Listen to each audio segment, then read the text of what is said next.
कहानी नीरू की है। पंजाब की नीरू की शादी दिल्ली के राहुल से होती है। दिल्ली कितना बड़ा शहर है ना, लेकिन आप लोगों का घर तो बहुत छोटा है। हमारे पंजाब में तो ये बड़े बड़े घर होते हैं कि मजा ही आ जाता है। कोई बात नहीं नीरू, मैं भी तुम्हारे लिए बहुत बड़ा मकान बनाऊंगा बहुत जल्दी। नीरू के पिता जहाँ पंजाब के जाने माने व्यापारी थे, वहीं उसका पति राहुल दिल्ली में एक सिंपल नौकरी करता था। माँ, यहाँ तो घी मक्खन इतना महंगा है कि क्या बताऊं। मैं तो तरस ही जाती हूँ घी खाने के लिए। नीरू की माँ को ये सुनकर बहुत दुख होता है। मेरी बेटी को घी नसीब नहीं हो रहा है और ये बहू यहाँ बैठकर घी में शक्कर डाल रही है। देख वनिता, मैं साफ कह रही हूँ, इस घर में जितना घी आएगा उतना ही मेरी बेटी के घर दिल्ली भी जाएगा। अरे ये क्या बात होती है माँ जी? बेटी का उतना ही करो जो अच्छा लगे। अब क्या मायके से घी और मक्खन तक की सप्लाई करोगी आप? हाँ, मेरी बेटी किसी चीज को तरसे मुझसे बर्दाश्त नहीं होता। अब क्या था, नीरू के मायके में 2 किलो घी आता तो 2 किलो दिल्ली जाता नीरू के पास। एक दिन, माँ बड़ी गर्मी पड़ती है दिल्ली में। इस घर में तो एक ही एसी है और वो भी ड्राइंग रूम में। सारा परिवार एक ही कमरे में सोता है। हाँ बेटा, वो तो हर घर की कहानी है। यहाँ भी एक ही एसी है। अरे बिल इतना आता है कि क्या बोलूं। तभी वहाँ राकेश आ जाता है। माँ, थोड़ी देर में यहाँ कुछ प्लम्बर आएंगे मेरे कमरे में एसी लगाने, जरा ध्यान से लगवा देना ना माँ। ओए, ऐसे कैसे तेरे कमरे में एसी लगेगा? हाँ हाँ राकेश, एक बार बात तो कर लेता। अरे पापा, वो वनिता को गर्मी में नींद नहीं आती। ड्राइंग रूम में सबके साथ सोने में वो अनकंफर्टेबल है, इसलिए। अरे पूरे परिवार के साथ वहाँ तेरी बहन नीरू भी तो सोती है, वो नहीं हो रही क्या अनकंफर्टेबल? समझ रहा है ना? अगर एसी लगेगा तो एक दिल्ली में तेरी बहन के कमरे में भी लगेगा, तभी तू लगा सकेगा। राकेश वनिता को सारी बात बताता है। वनिता करती भी क्या, मन मार कर बैठ जाती है। माँ, ये लोग ठीक नहीं है, क्या करूं मैं? अरे बेटी, यहाँ आ जा, तू यहाँ आकर रह ले। अरे छोड़ दे ऐसे पति को। कैसे छोड़ दूं माँ? समाज क्या कहेगा, लोग क्या कहेंगे? वैसे भी मेरा एक बेटा है मयंक। अरे हटा बेटा, तेरी उम्र ही क्या है, इतनी परेशान रहेगी तो काम कैसे चलेगा। खैर, बात आई गई हो जाती है। माँ को लगता है कि नीरू ठीक है, तो वहीं नीरू के मन में एक ही लाइन चल रही होती है, यहाँ आ जा। माँ ने तो बोल ही दिया है कि यहाँ आ जा। बस मयंक थोड़ा सा बड़ा हो जाए, इन गरीबों को छोड़कर मैं वापस माँ के पास ही चली जाऊंगी। वो इसी सोच में बाजार में चल रही थी कि मैम, आपका दुपट्टा जमीन को छू रहा है।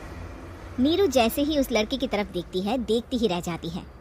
हाय रे, कितना सुंदर लड़का है ये। अब क्या हुआ? मैंने कहा आपका दुपट्टा। तो खुद ही उठाकर दे दो ना। लड़का समझ जाता है कि नीरू उस पर फिदा हो चुकी है। वो उससे उसका नंबर लेकर चला जाता है। अब क्या था, नीरू और रोहित में लगातार बातें होने लगती है। मैं हरियाणा का रहने वाला हूँ, यहाँ एक बड़ी कंपनी का मैनेजर हूँ। अच्छा, और कितने बच्चे हैं तुम्हारे? बच्चे? अरे मेरी तो शादी भी नहीं हुई है। तुम बताओ, शादी करोगी? नीरू शर्मा जाती है। अब लेकिन मैं तो पहले से ही शादीशुदा हूँ। मुझे फर्क नहीं पड़ता, बस तुम शादी कर लो, भाग चलते हैं। बहुत पैसे वाला हूँ मैं, हमेशा खुश रखूंगा तुम्हें। नीरू रोहित से मिलकर सारा प्लान बना लेती है और फिर एक दिन घर से भाग जाती है। दोनों शादी कर लेते हैं। शादी के बाद, क्या बात है नीरू, तुम्हें परेशान सा देखता हूँ, सब ठीक तो है ना? हाँ हाँ, सब ठीक है।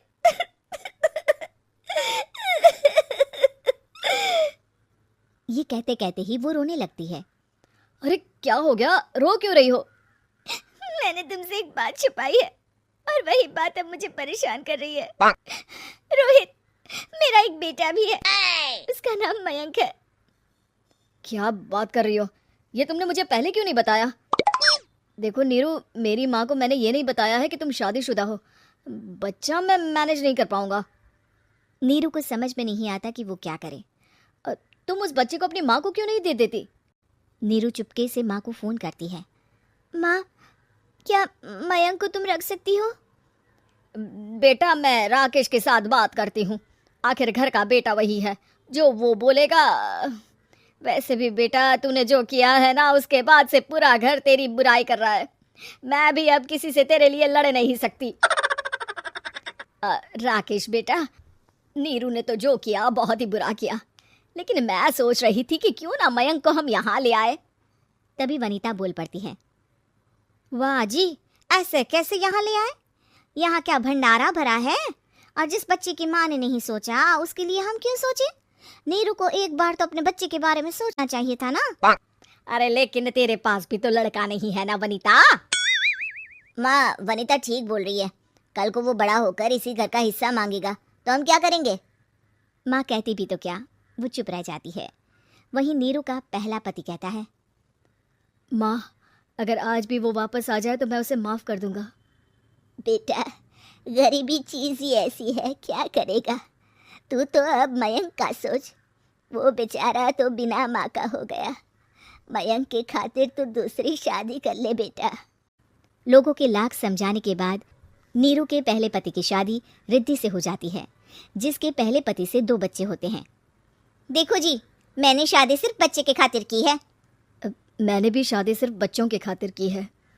वहीं नीरू के दूसरे पति के मन में ये बात घर कर जाती है कि नीरू एक मासूम बच्चे को उसके खातिर छोड़ कर आई है। अब देखो नीरू, मुझे लगता है कि जो औरत अपनी कोख का बच्चा छोड़ सकती है वो तो कुछ भी कर सकती है। कल को तुम्हें मुझसे अच्छा कोई मिल गया तो तुम तो मुझे भी बाय बाय कर दोगी ना। नीरू को अब उसका दूसरा पति ताने देना शुरू कर देता है। तंग आकर नीरू उसके यहाँ से भागकर अपने पहले पति के पास चली जाती है। लेकिन ससुराल में क्या लेने आई है नीरू, मयंक को? नहीं सासू माँ, मुझसे गलती हो गई, मुझे माफ कर दीजिए। नीरू, अब वक्त खत्म हो गया है, मेरी शादी हो चुकी है। तो छोड़ दो ना उसे, हमारा बच्चा है। मैं आपको अपनी माँ नहीं मानता, मेरी नहीं मान तो बात अच्छी है। नीरू मयंक की बात सुनकर समझ जाती है कि उसके पास अब ना आसमान रहा ना ही जमीन।